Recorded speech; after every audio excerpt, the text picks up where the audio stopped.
Alam niyo ba kung ano ang trending na internet ngayon? At bakit nga ba ito tinatangkilik sa ating lugar?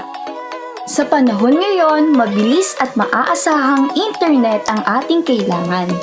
Halina't samahan niyo kami at tanungin ang mga subscribers. At least 55 Mbps. Tatlo kami gagamit ng mga anak ko. Dalawa lang po yung anak ko, nagtatrabaho sila is through call center agent. Kasi kapag nagbabayad kami ng payment doon sa bill payment namin, through GCash lang siya.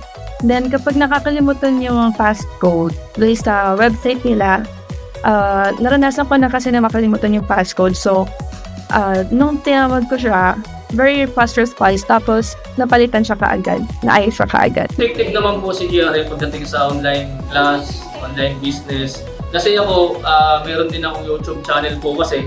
So minsan nagla-live ako doon. Wala namang, hindi naman siya naglo-loading yung ano. Kumbaga, tuloy-tuloy naman yung connection ni GRA. Wala kasi, pag nagla-live ako sa YouTube channel ko, umaabot ng 2-3 oras. So wala pong loading dun sa within that oras po na nagla-live ako.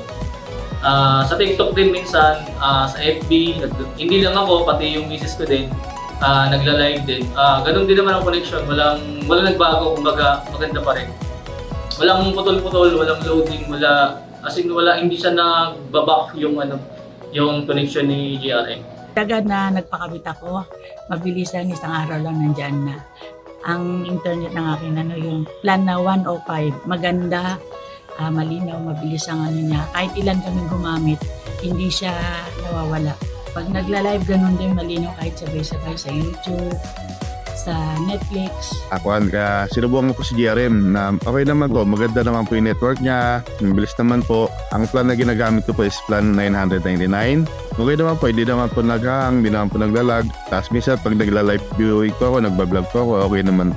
Pag nagbabayad po ako through GCash, minsan po pagka tumatawag po ako ng collector, agad po sila pumupunta.